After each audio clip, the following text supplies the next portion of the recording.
Cepat. Tadi dia kata itu pun nak takut ni ha.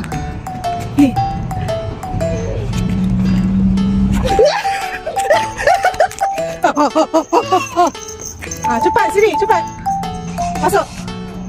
Tadi kata tak takut, itu pun takut. Ibu nak ambil lah. Masuk sekarang kereta. Nak ambil. Tunggu tau. Nak ambil.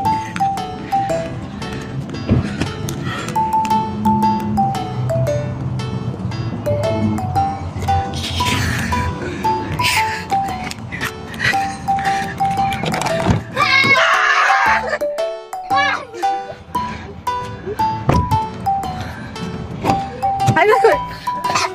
Takut ke tak? Geli ke tak? Jawab dulu. Geli ke tak? Geli. Kakak? Geli. Kalau cakap itu pun takut. Besar. Dah jangan gemuk. Dia makan gemuk? Ha? Oh. Gemuk ke dia? Oh tak. Tu apa tu dek? Kumbang? Dia kumbang. Kumbang ke lipas? Lipas. Itu apa bagi? Tu kumbang. Kumbang besar. Dia putus sepak dia tadi. Tersepak. Ibu dah pensan. Ibu lagi gemuk daripada dia tau.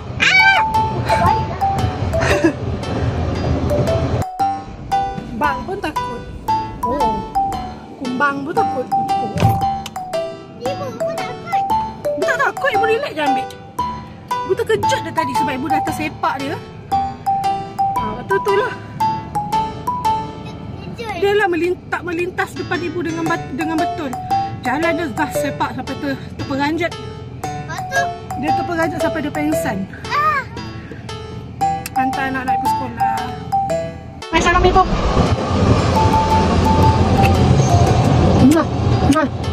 I love you.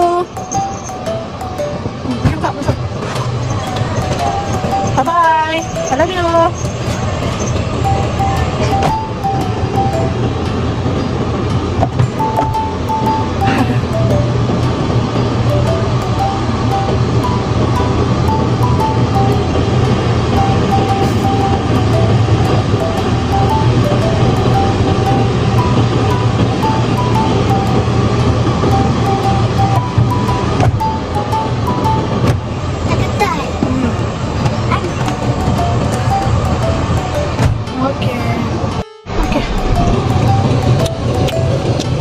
Mai ambil tengok belakang.